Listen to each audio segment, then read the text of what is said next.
Maître, bonjour. Bonjour. 2017 a été marqué par quatre grands événements que nous maintenons. Il y a eu l'accord qui a été signé le 31 décembre 2016, mais qui a été appliqué. Selon l'UDPS, qu'est-ce qui n'a pas été respecté ou qu'est-ce qui a été respecté dans l'accord au courant de cette année 2017? Comme vous venez de le dire, l'année 2017 s'est ouverte sur un point d'espoir pour le peuple congolais. Avec la signature de l'accord le 31 décembre 2016, nous avons travaillé les réveillons dans la joie et espérant un bonheur pour notre peuple sur base de l'accord qui mettait pratiquement un dispositif à la fois politique que juridique pour régir une courte période de transition de 12 mois au courant de laquelle les élections devaient avoir lieu. Mais fort malheureusement, au mois de février, exactement le 1er février, nous avons perdu un baobab de la scène politique congolaise, M. Etienne Tshisekedi, et profitant de cette mort, Joseph Kabila a remis en cause l'accord. Donc on ne peut pas dire que l'accord a été mis en application, n'a pas été exécuté. Kabila l'a dévoyé, il a suscité des structures parallèles justement pour ne pas arriver à l'exécution de l'accord. Donc pour nous, jusqu'au jour d'aujourd'hui, l'accord n'a pas été exécuté et nous espérons qu'il finira par l'être. Nous sommes au mois de février, le président Tshisekedi est décédé. Où est-ce qu'on en est avec son enterrement? Il revient quand à rapatriement? Nous sommes tristes de constater que Joseph Kabila ne veut pas du rapatriement du corps de Etienne Tshisekedi. Nous avons tout fait, nous avons même signé un accord avec son gouvernement. Nous avons convenu sur les lieux d'enterrement du président Etienne Tshisekedi. Nous avons convenu sur les lieux où son corps devait être exposé. Nous avons convenu sur tout. Mais fort malheureusement, le gouvernement de Joseph Kabila n'a jamais montré la volonté d'aller vers ces compromis que nous avons trouvés une fois de plus encore. Nous sommes malheureux aujourd'hui que le corps de notre chef reste encore à l'extérieur du pays, plus précisément en Belgique, où il n'est pas encore enterré. Mais dernièrement, Philippe a annoncé le 17 que son corps devait être rapatrié au mois de janvier. Où est-ce qu'on en est avec le président? Bien sûr que oui, c'est un processus que nous avons amorcé. Les démarches sont en cours, nous attendons voir ce que ça va donner. Avec ce gouvernement? Mais vous savez, nous étions dans une logique de collaboration. Nous avons compris que Joseph Kabila n'a pas la volonté de nous aider de s'impliquer dans cette démarche-là. Et maintenant, là, nous allons prendre nos responsabilités en main pour rapatrier les corps du président comme tous les Congolais qui meurent à l'étranger sont rapatriés et enterrés dans leur famille. Troisième événement, l'opposition constitue un front devant l'ambassadrice du CLA. Vous confirmez l'existence de ce front lors de son séjour au regard des enjeux de leur qui guettent notre pays? Vous savez, il est souhaitable que l'opposition soit unie et forme un front, comme vous le dites. Effectivement, lorsqu'il s'agissait de rencontrer l'ambassadrice américaine, nous nous sommes présentés en front. Nous avons convenu de nous concerter sur certains événements autour des dates, autour des actions, et c'est ce qui est démis aujourd'hui. Après que le calendrier électoral a été publié sur le fond des contestations, vous réclamez les élections, vous avez réclamé la publication du calendrier lors de votre conclave en juillet dernier. Le calendrier a été publié, vous le contestez, vous cherchez une chose à son contraire? Non, le problème n'est pas de publier les calendriers. Il faut que les calendriers soient conformes à la loi, c'est-à-dire à la Constitution, et aussi à l'accord qui est venu en appui à la Constitution qui a été systématiquement violée par Joseph Kabila et son groupe. Lorsque nous nous rendons compte que les calendriers publiés par M. Nanga ne correspondent ni à la Constitution ni à l'accord, nous sommes en droit de les contester. C'est ce que nous avons fait. Nanga s'arroge lui seul le pouvoir de donner un mandat supplémentaire de 12 mois à Joseph Kabila. Il s'arroge aussi le droit de s'imposer des contraintes, 17 contraintes qui signifient 17 manières pour lui de prolonger davantage, de prolonger l'avantage. La transition, il suffit qu'une seule des contraintes ne soit pas exécutée pour que Nanga dise qu'il va renvoyer les élections à 2020. Et vous pensez que, les citoyens congolais que nous sommes, nous pouvons accepter qu'un seul individu puisse s'arroger autant de droits, c'est-à-dire le droit d'accorder un mandat supplémentaire à Joseph Kabila, un droit de se réserver le pouvoir de prolonger indéfiniment les mandats en question. Donc nous disons non. Est-ce que vous ne rêvez pas quand même au rassemblement? Est-ce que vous pouvez dire ici aux téléspectateurs que vous avez échoué en 2017, vous avez fait les conclaves, toutes les actions que vous avez décrétées n'ont pas réussi, marche, désobéissance civile, aucune action, et maintenant jusque-là, vous êtes en train de courir derrière les ministres. 2017, soyez prêts quand même sincères, nous connaissons. Nous ne pouvons pas parler de l'échec. Nous sommes dans un processus. Vous savez, nous avons affaire à un pouvoir dictatorial, un pouvoir méchant, qui utilise les armes pour mater la population, qui tue, qui massacre. Et je dois vous dire que les résultats que nous avons obtenus par rapport aux moyens déployés par les pouvoirs sont significatifs. Et nous méritons d'être, je dirais, félicités, parce que nous opérons à main nue en face d'un pouvoir armé.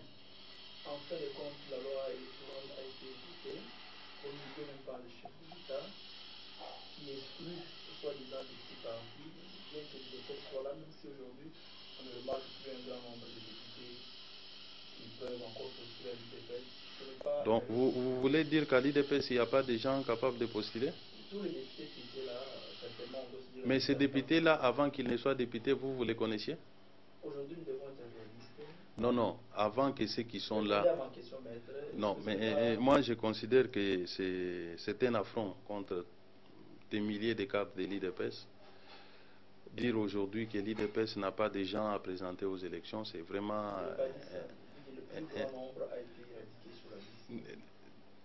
L'IDPS, c'est une machine politique. C'est une machine qui crée des leaders. C'est une machine qui est sur l'ensemble du pays, capable de susciter d'autres candidats beaucoup plus valables que ceux que vous avez connus. Nous avons beaucoup de cadres qui ne se manifestent pas, qui ne passent pas dans les médias, mais qui sont pleins d'intelligence et de sagesse, pleins de technicité et d'expertise, capables de prendre les pays en main et les gérer comme il faut. Alors, dire que nous n'en avons pas assez, je crois que c'est à tort qu'on dit ça. Vous verrez au moment opportun, chaque fédération de notre parti présentera des candidats qui seront agréés au niveau national et vous verrez que nous allons battre à plate couture tous ceux qui se présentent aujourd'hui comme des têtes d'affiche. Mais ils sont têtes d'affiche en quoi? Dans la mégestion, dans les pillages des deniers publics. Maître, deux dernières questions maintenant pour notre journal, parce qu'il y a trop. Affaire Kungu. Je pense que vous êtes sur les réseaux sociaux, vous avez vu comment on montre une somme de 250 000 $, qu'on aurait versé. Il est d'abord où, Kungu Okumanza, le symbole de la résistance au Katanga, selon Félix? Il est où? Et il serait corrompu? Dites un peu quelque chose, ça c'est très sérieux, beaucoup plus pour le journal de ce soir. Mais vous savez, il y a des rumeurs qui circulent dans les médias, dans tous les sens, disant que le président Kyungu serait corrompu, qu'il aurait abandonné les combats que nous menons depuis un certain temps ensemble. Ce ne sont que des rumeurs puisque nous n'avons pas reçu des informations fiables qui attestent tous ces faits. À ma connaissance, le président Kyungu est au Katanga officiellement. Nos amis d'IG7 nous ont dit qu'il avait des problèmes de santé et qu'il devait se reposer. Quelqu'un d'autre pouvait provisoirement assumer le rôle qui était celui de Gabriel Kyungu Akumanza. On parle qu'il serait corrompu avec des 150 000, mais vous savez, dans ces pays, c'est tout le monde qui est taxé des corrompus, surtout nous de l'opposition. On dit que les pouvoirs nous donnent l'argent, mais on nous donne l'argent pour que nous faisions ce que pour que nous puissions faire ce que nous faisons contre ces pouvoirs. Je trouve ça contradictoire qu'un pouvoir puisse financer son opposition pour les matraquer à longueur de journée. J'émets beaucoup de réserves, je n'ai pas assez d'éléments pour confirmer tout ce qu'on raconte autour de Gabriel Kyungu. Il se repose au lendemain de sa rencontre avec Olen Ankoy. Ce n'est pas quand même ça, c'est une forme. Oui, mais vous savez, à franchement parler, nous avons condamné cette rencontre entre Gabriel Kyungu et Olen Ankoy, puisque pour nous, au rassemblement, nous ne reconnaissons pas Olen Ankoy comme président de Sensa. Pour nous, le président de Sensa, pour nous, c'est Pierre Lumbi. Qu'un cadre, un haut cadre du rassemblement du G7 puisse rencontrer cet individu et qu'il l'appelle par le nom du président de Sensa, nous avons trouvé ça contradictoire. La question a été une fois de plus posée au G7. Des explications nous ont été données. Bon, cela n'empêche pas, ne nous empêche pas de continuer notre combat. Catholique, opposition, main dans la main. Nous avons vu des photos, opposition jubilée dans la fête des jubilés d'or d'un certain abbé, messe en connivence. Tantôt c'est Félix qui décrète le deuil national. Catholique vient emporter des pas. Qu'est-ce qu'il ne voit pas aujourd'hui entre l'église catholique et vous? Vous avez formé un front où on ne comprend pas ce qui se passe aujourd'hui entre l'opposition. Vous savez, les combats que les rassemblements mènent, c'est en faveur de la population. L'église catholique, de par sa vocation, c'est le salut des âmes de la population. C'est aussi dans sa doctrine sociale le mieux-être de cette population, raison pour laquelle l'Église catholique construit des infrastructures, notamment des hôpitaux, des écoles, pour prendre en charge, aider la population à se développer dans de bonnes conditions. Alors, lorsqu'il y a un pouvoir qui travaille dans le sens de rendre davantage cette population pauvre, il est normal que l'Église catholique puisse élever la voix et dire non à l'injustice. C'est ça aussi la mission pastorale de l'Église. C'est aussi aborder les questions sociales de ses membres. Or, sur le plan social, il s'est fait que les pouvoirs en place ne cessent de multiplier des actions qui tendent à martyriser la population, qui tendent à mater, à rendre davantage vulnérable cette population. Et dire aujourd'hui que nous sommes en connivence, non, c'est autour des valeurs, c'est autour des objectifs. Dès lors que les droits humains sont une valeur universelle, l'Église défend les mêmes droits, l'opposition défend les mêmes droits, nous nous retrouvons comme ça par hasard en une connivence. Voilà. Dernière question, vous aviez été en procès dernièrement avec le camp Bruno Tibala, vous êtes encore. Où est-ce qu'on en est avec ce procès qui établit le fait des statuts des Il faut vous dire que nous avons été surpris à l'audience d'apprendre de la bouche de nos confrères avocats du notaire que le notaire qui nous avait rassuré n'avoir pas notarié les statuts, qu'il l'avait fait pendant sa détention, donc de manière forcée, et qu'il a même antidaté certains actes. Il y a des actes qui seraient notariés les 16, alors que les 16, le notaire était malade, il n'était pas dans son bureau.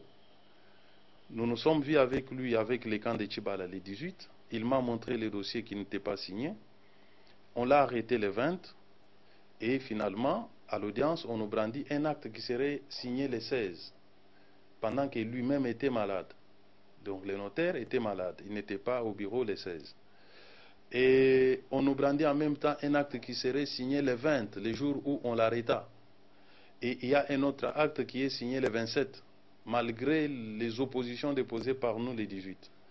Et nous avons compris qu'il y avait anguille sur roche. Nous avons demandé au tribunal d'interdire l'usage de ces statuts en attendant l'issue de la procédure, et le tribunal a pris l'affaire en délibéré. Nous attendons sa décision, mais nous apprenons qu'il y a l'argent qui circule. Vous comprenez que bon, non, l'IDPS et le peuple n'ont jamais été perdants. Vous savez, ce n'est pas la première fois qu'on nous fait des coups pareils. Ça a commencé avec Kibasa. Il y a une tentative de l'ambassadeur Belchika. Mais le peuple a toujours vaincu. Et nous savons que Tchibala ne représente rien. Suitons maintenant avec le fameux congrès dont vous êtes plus ou moins rapporteur dans la commission. À quand la tenue de ce congrès pour défier enfin Bruno Tchibala qui est aujourd'hui autorité morale? Nous n'avons pas de défi à lancer à Tchibala, puisqu'à nos yeux, il ne représente rien. Il est manipulé par les pouvoirs. Notre congrès se tiendra bientôt et je vous informe que la commission préparatoire a fini son travail. Nous allons bientôt déposer les rapports sur la table du secrétaire général, donc de la présidence du parti, et il appartiendra à la présidence d'annoncer une date du congrès, mais je dois vous garantir que ce n'est plus pour longtemps. Merci. C'est moi qui vous remercie.